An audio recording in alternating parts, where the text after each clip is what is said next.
ஓம் மகா கணபதியை போற்றி வெற்றிவேல் முருகனுக்கு அரோகரா. இந்த பதிவில் சென்னிமலை திருப்புகள் மிக புகழ்பெற்ற திருப்புகள். இந்த புத்தகத்தில் கொடுத்திருக்கிற பாடல் எண் 34 பாடலை பார்ப்போம்.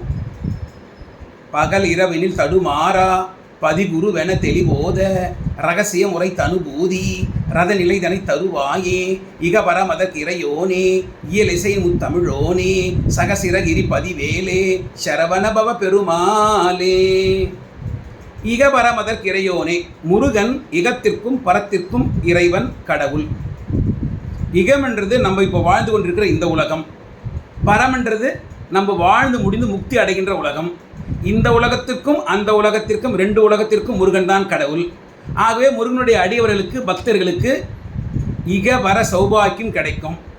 அதுதான் இகபரமதற்கு இறையோனே, இயல் இசையின் முத்தமிழோனே. முருகக்கடவுள் எல்லாருக்கும் தெரியும், தமிழ் கடவுள். இயல் இசை நாடகம் என்று சொல்லக்கூடிய 3 தமிழுக்கும் உரியவன், 3 தமிழுக்கும் தலைவன். இயல் இசை முத்தமிழோனே. அந்த முருகன் சகசிரகிரி பதிவேலே எங்க இருக்கார்? இந்த ஜகத்தில் இந்த பூமியில் இருக்கின்ற சிரகிரி பதி, சிரகிரி என்று சொல்லக்கூடிய பதியில் திருத்தலத்தில் இருந்து நமக்கு அருள்வாளித்துக் கொண்டிருக்கிற செவ்வேல் வேல். சிரகிரினா என்ன? சிரம்னா தலை, அதாவது சென்னி. கிரினா மலை, ஆகவே சென்னிமலை. சிரகிரினா சென்னிமலை. இந்த பூமியில் இருக்கின்ற சென்னிமலை திருத்தலத்திலிருந்து எங்களுக்கு அருள்வாளித்துக் கொண்டிருக்கும் செவ்வேலே. அவர் எப்படிப்பட்ட பெருமைக்குரியவர்? சரவண பவ பெருமாளே. சரவண பொய்கை உதித்தவர், சரவண பவ என்று சொல்லக்கூடிய 6 எழுத்து மந்திரத்துக்கு உரியவர், அந்த பெருமைக்குரியவர் சரவண பவ பெருமாளே. அந்த சிறந்த சென்னிமலை முருகன் கிட்ட நமது அருணகிரிநாதர் மிக உயர்ந்த கோரிக்கையை வைக்கிறார். அது என்ன கோரிக்கைன்னு பார்ப்போம். பகல் இரவினில் தடுமாறா பதிகுருவென தெளிவோத ரகசியம் உரைத்து. பகல் என்றும் இரவென்றும் தடுமாறாத நிலை. பகல்ன்றது நமக்கு நினைவு இருக்கும் இல்லையா? ஆகவே அது நினைப்பை குறிக்கும். இரவு நேரத்தில் நம்ம தூங்கிட்டு இருப்போம், நமக்கு ஒன்றுமே தெரியாது என்ன நடக்குதுன்னு, அது மறப்பை குறிக்கும். பகல் இரவு என்று தடுமாறான்னா நினைப்பும் மறப்பும் இல்லாத நிலை. அது எப்போ நமக்கு கிடைக்கும்? எல்லாம் முருகனே முருகனே கதி அப்படின்னு அவரை நினைத்து கொண்டே இருக்கும் பொழுது, அவரோட ஒன்று இருக்கும் பொழுது, இந்த பகல் இரவு என்ற தடுமாற்றம் இல்லாமல் எந்நேரமும் முருகனோட நினைவாக இருக்கும் பொழுது நமக்கு இந்த நினைப்பும் மறப்பும் இல்லாத நிலை நாம் சேர்வோம். சரியா? அது எப்படி நமக்கு கிடைக்கும்? பதிகுருவென தெளிபோத ரகசியம் உரைத்து. முருகன் நமக்கு ஒரு ரகசியத்தை உரைக்க வேண்டும். அது என்ன ரகசியம்? பதிகுருவென தெளிபோத. முருகன் என்ற பதி, அவர்தான் குரு. நம்மை கடைத்தேற்றுகின்ற, நம்மை வழிகாட்டுகின்ற, நமது மலங்களிலிருந்து விடுவித்து நம்மை உயர்நிலைக்கு கொண்டு செல்கின்ற குரு. அப்படின்ற ஞானத்தை, தெளிந்த ஞானத்தை அவர் நமக்கு உரைக்க வேண்டும். அதை நாம் உணர்ந்து கொள்ள வேண்டும். அப்படி உணர்ந்து கொண்டோமே ஆனால் நாம் அடைவது என்ன? அனுபூதி. அனுபூதி நிலையை நம்ம அடைவோம். அனுபூதினா என்ன? இறைவனுடன் நாம் இரண்டர கலத்தல்.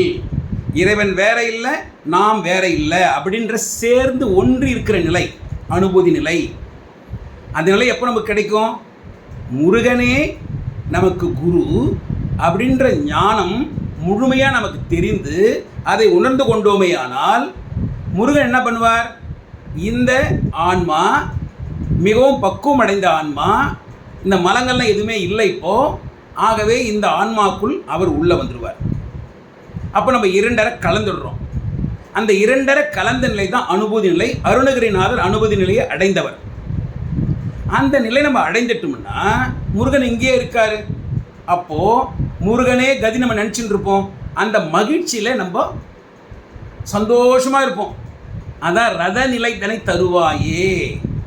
ரகசியம் உரைத்த அனுபூதி ரத நிலை தனை தருவாயே. அந்த ரத நிலையை, அந்த சந்தோஷ நிலையை எனக்கு நீங்கள் கொடுக்க வேண்டும். அந்த ரத நிலையை, அனுபூதி நிலையை நம்ம அடைந்துட்டோம்னா நம்ம எப்போவே முருகனே கதி, முருகனே அந்த நினைவிலே நம்ம இருப்போம். அப்போ நமக்கு பகல் வேற இரவு வேற அந்த தடுமாற்றமே இருக்காது. நினைப்பு மறப்புன்ற தருமாற்றம் இருக்காது. எல்லாம் முருகனே, முருகனே கதி. முருகன் இங்கே இருக்கான். நம்ம சொல்லப்போனால் நம்ம பேசுகிற பேச்சு எல்லாமே முருகனுடைய பேச்சாகவே இருக்கும் அந்த நிலையில்.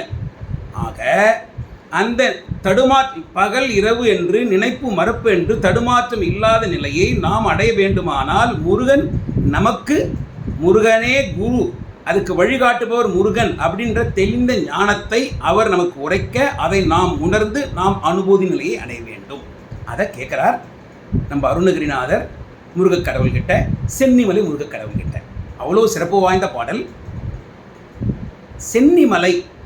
இந்த சென்னிமலையும் மிக அற்புதமான புராண சிறப்பு வாய்ந்த ஒரு திருத்தலம். அதை நம்ம தெரிஞ்சுக்கணும். இப்போ இந்த சமயத்தில் பெரும்பாலும் நிறைய பேருக்கு தெரிஞ்சிருக்கும், வாயு தேவனுக்கும் ஆதிசேஷனுக்கும் மிக கடுமையான போட்டி வந்து ஆதிசேஷன் மேருமலையை சுற்றி இறுக பிடிச்சின்றார்.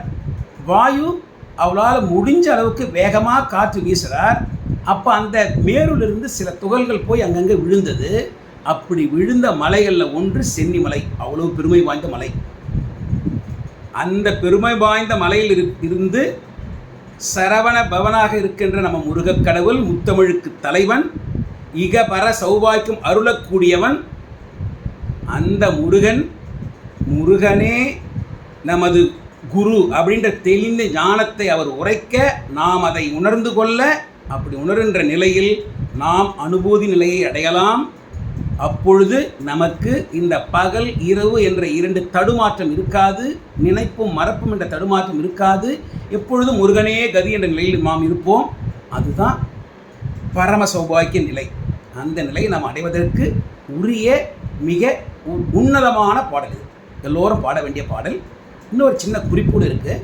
சில இடங்களில் இது சென்னிமலைக்கு பதிலாக இதை சிராப்பள்ளி, சிறகிரியை சிராப்பள்ளின்னு சொல்கிறாங்க, திருச்சிராப்பள்ளின்னு சொல்கிறாங்க. நம்ம சென்னிமலையிலே வச்சுக்கலாம்.